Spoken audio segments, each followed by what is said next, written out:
Hollywood and it's evident. I am just a Magic fan. Old Town, I'ma represent. Taking charge, go commando. Now we living in Miami, but you know I rep Orlando. Oak Ridge, yeah, it lives in me. Walking down the road, passing by OBT. 407 every day, it stay on repeat. Blue in my blood, ain't no stopping me. And y'all already know what's going on, but it's time to dive in. We may not have Paulo. We may not have Franz. But we got a team that is willing to show up. Man, let's get right into it. Y'all know it's your man Hollywood, just an Orlando Magic fan. I want to welcome you to the Fannattics show live. And here we start off every video by the iconic Hollywood clipboard in action. It's time to go crazy. It's time to go crazy. Let's look at this score, baby. Let's look at this score, baby. Let's go, baby. Let's look at this score, man. How y'all doing today? I'm feeling great. Magic win 110 to 115. Magic taking a massive needed W just for the fandom, just for everybody who was a Magic fan. Unfortunately, man, this Saturday was very tough for the Magic fanhood because we unfortunately lost Franz Wagner in terms of a oblique injury. He went down, and in the Friday game, he had it. And unfortunately, we're not going to have him for the next couple weeks, maybe like couple months. Same instance with Paulo. At least we know Paulo's coming back, right? At least recently, fairly soon. Franz, we don't know. You know, it's up in the air, but the Magic fandom was definitely, it was an iconic day for the Magic fandom. It was a day where we all truly knew oh man, you know, it was one of the George Bush memes were made for that type of day. You know, like that's how big it was for the Magic fans. And honestly, to have this W, play it, man. To have this W 115 to 110, we were down 34-22. We had no hope in terms of the rest of the league, in terms of everybody said we was losing this game. They had Devin Booker. They had Bradley Beal. What do you mean they're going to lose? Ain't no way they're going to lose. We don't have all-stars, right? We don't have players that are able to show up against these players. Olympic gold medalist Devin Booker. Tyus Jones going crazy. But let's talk about these stats. Bradley Beal with 18-4-2. Great game. Royce O'Neal, 16-7-1, similar to Bradley Beal. Great game. Mason Plumlee, thank God, a quiet 7-6. D-Book with 25-4-7. Players like D-Book, you already know they're going to get the 20-piece regardless of how great you play defense.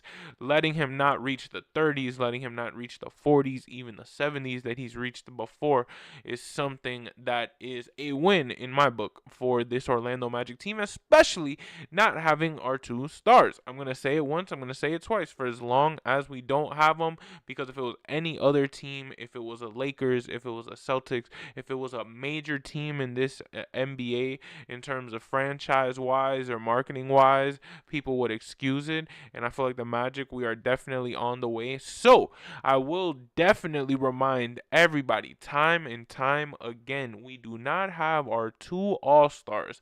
I get it. Franz Wagner is not technically an all-star, but he would have been an all-star this year. If he would have stayed, he would have been an all-star this year. I have no doubt about it, and it's truly sad that we might not see him, if not see him. And it is what it is. Devin Booker, 25-4-7, right? Contained them. Tyus Jones, 21-6. He's the one who really 21-1-6. My bad. He's the one who truly was just green beaning everything. Grayson Allen, 13-4-2, and then the rest just on the stat sheet. But the highlight of this game that I want to talk about, I get it. Jalen Suggs had 26-4-2. Big ups. I get it. Goga had 21-16, double. Big ups. But you know who is the MVP of this game, in my opinion. It's a guy who, time and time again, Magic fans have doubted. Time and time again, Magic fans have complained about. Time and time again, Magic fans have said, hey, there's no way that you can be playing like this. He's the one on the chopping block. He's the one who got to watch out, yada, yada, yada, right? And that's Cole Anthony. But guess what? This man not only scored 14, 2, and 3 rebounds, 3 assists, 2 rebounds, 14 points. The man went crazy. The man was going wild. I don't care what you say. The man was a sniper. I'm talking about Cole Anthony was going crazy. People did not believe, look, people did not believe in us. People said that we would not be able to survive this. I'm not gonna hold you. I definitely knew it was a terrible day in the Magic fandom in my life. Like, I'll never forget the Dwight Howard day, because I was 12 years old the day that happened, and it was a key moment in my childhood. My star athlete player, only team that I had in the neighborhood at the time, which was the Magic. I didn't really know the Orlando City like that at the time, and it's like, to lose him, like, yeah, I had the Tom Brady's, the David Ortiz's, but they were Boston goats. I didn't have to worry about them leaving. But regardless if Brady left later, which thankfully he came to Tampa Bay, which is my second team. But to be completely frank with you, man, like, the day Dwight Howard left was literally one of the worst days of my childhood. And I'm not gonna hold you. This Franz Wagner injury, like, thank God it was just an oblique, bro. Like, thank God it's nothing major. And I think it's just the magnitude of it being the same exact injury that Paulo got, and nobody really knows what it is because it's so uncommon to happen. So it's like, or maybe it does happen, just we don't really talk about it. It hasn't happened to our stars, and the fact that it happened to both of our all-stars, the Orlando Magic all-stars, it's insane. It's insane. I really feel bad for Franz because he should be an all-star this year, and I hope they give him an honor or something, because he should definitely be at least notched to the reserves or something and automatically put him out or something. But so we need his all-star jersey. Hopefully I can get a custom Franz Wagner all-star jersey, because he was an all-star this year. Jalen Suggs, 26, 4, and 2. Cole Anthony, 14, 2, and 3. Cole Anthony is the guy who, to be completely frank, like I said, everyone gave up on, in a sense. A lot of people gave up on. And if you didn't, congrats. But I'm saying a lot, majority, 95, 99% of Magic fans had him on the downside of this year. And I get it. He hasn't had the best year. We're being frank, I love this team. We keep it truthful. We don't sugarcoat. He hasn't had the best year, but I am extremely glad that he was able to make plays. He had a very quiet 14. I would have thought he had the 21, and Goga had 14. Goga was just really a monster on those boards. You saw 16 boards, and he truly was just showing out in terms of why he should be our center, and he is. He is our starting center, which I love, because he is truly just showing up. He is showing up, having Mo on the bench, and we don't have our two-star players. I said it once, and I'm going to say it again. This time period is just showing us who is valuable, who is willing to trade, who wants to be here, who truly is here for the long run. Like, this is the moment where we figure out the pieces that we can move to make this team that championship team down the line. Because yes, we're a great team right now. Completely frank, to win a championship in the NBA, you can't be great. You have to be perfect, and we're not perfect. You know what I'm saying? Just being an honest Magic fan. To be a champion, you have to be perfect. I don't care what situation you tell me. In every finals run that you look at, perfect had to be applied. Games had to go their way. Balls had to go in the basket at certain moments when you truly did not know how it could have gone in. Boom, they made that shot. They got that rebound. They did that play. They called that timeout. They set up that pick.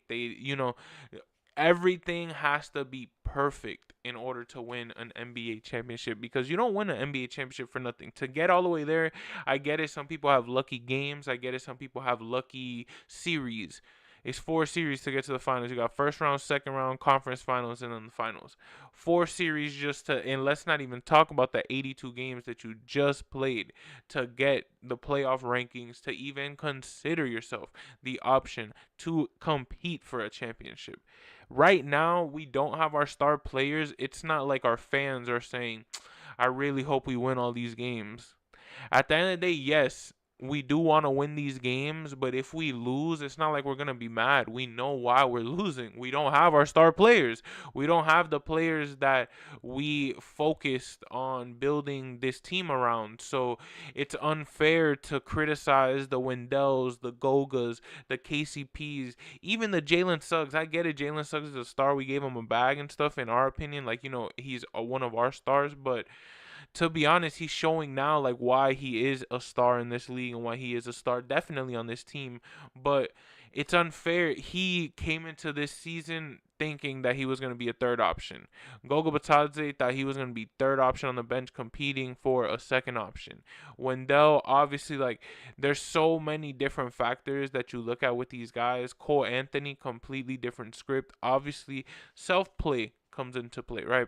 Because obviously if they play better, they'll get better minutes, whatever, things will go their way. But Coach Moses, the type, it don't matter if you're having a good game. Like, he's going to play you the way he wants to play you. That's just point blank, period. So at the end of the day, this run that we're going on, this streak that we have, is really just going to show us who is valuable enough to be here for the long run, who is valuable enough to stay alongside this Paulo, this Franz, because we have to build there. We're missing one more piece, in my opinion, to truly solidify us as like a championship contender, because there's no true threat anymore in the league. LeBron is already, father time is catching up to him before we think.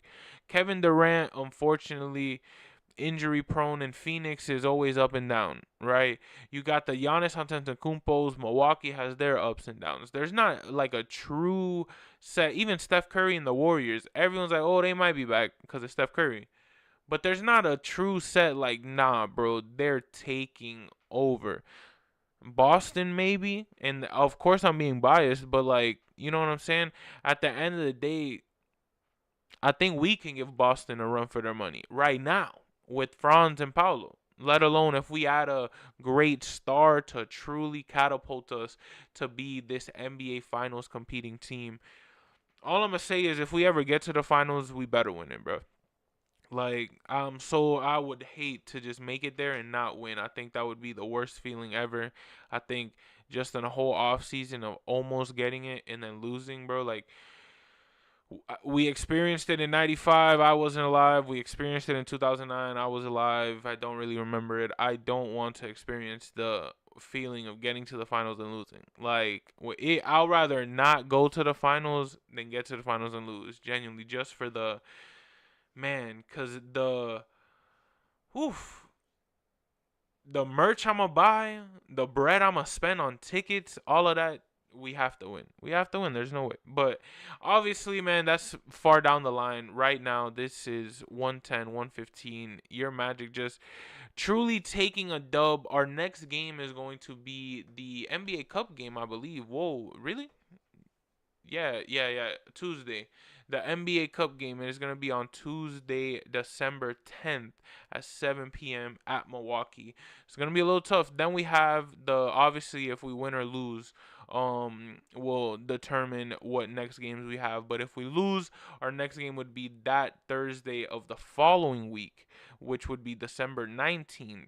10 days from today, 7 p.m. against the Thunder. So a good little break for our guys, a good little mid-season break besides the All-Star game, which is great. So that way they could actually enjoy the All-Star game for what it is. But this Magic team, man, this Magic team has done something that us fans have. I'm going to say it. We've never seen it before. We've never seen a Magic team truly care so much about this team in terms of, you see the guys like Aaron, and obviously I'm talking about post Dwight, post 2009. You haven't seen this in a while because you see like the Aaron Gordons go on podcasts and talk how back in their day in Orlando, they knew they was going to lose. There was no like, they just went out to hoop and called it a day. They just lived the NBA life. Now he's in Denver competing. man, it's not like that anymore. You know what I'm saying? And I'm not gonna lie, that struck a nerve with me with Aaron Gordon. Like ever since he said that, I was like, you know what? Because like in my opinion, I'm like, bro, I was 15 going to those games. Like, Why would I have spent my money if I would have known that the players themselves are like, I could give two about this game. So it's like, but now you see the complete opposite. Now you see when we lose, these boys are genuinely mad. When we win, these boys are genuinely hyped. Like it's something inexcribable, or indescribable. That, to be honest, man, it's ridiculous. It's ridiculous in terms of I cannot believe that we are just winning all these games that we're not quote unquote supposed to win. We're winning the games that we should win. That's what's even better, because before we would kind of not win the ones we should win and win the ones we definitely shouldn't win, but now we're guaranteed winning them, and then we're winning these games where we should have lost. It should have been a blowout. It should have been, oh, we don't have Paulo, we don't have Franz, our confidence is gone, whatever. 10-0 at home. How does that sound, Magic fans? Because 10-0 is your Orlando Magic team's home record, the only undefeated team at home in the entire NBA. Wow. It's been a time. It's been a time. Paolo Banchero, Franz Wagner out of here in terms of injury. Sadly, speedy recovery, but Jalen Suggs, Cole Anthony, Goga Batadze stepping up in a massive way to lead us to a 115-110 victory over the Phoenix Suns, improving our home record to 10-0 and staying undefeated. Happy holidays, man. It's almost Christmas time. It's already about to be the 10th tomorrow. Crazy, man. 15 days till Christmas tomorrow. But today is the 9th. We're going to enjoy it. We're going to vibe. We're going to work hard. We're going to make some edits for y'all. But for right now, we're going to enjoy the day. Y'all already know it's your man Hollywood, just an Orlando Magic fan. Thank you for coming to the Fannattics show live. And like always, subscribe, like, comment. We do pregame, postgame, anything Magic fan related, not affiliated, because we are just fans supporting this squad on our quest to win a championship one day. But y'all already know it's your man Hollywood, and we are out of here. Be nice to your neighbors, be nice to your friends, and like always, it's a wrap. Hollywood, and it's evident I am just a Magic fan. Old Town, I'ma represent. Taking charge, go commando. Now we living in Miami, but you know I rep Orlando. Oak Ridge, yeah, it lives in me. Walking down the road, passing by OBT. 407 every day, it stay on repeat. Blue in my blood, ain't no stopping me.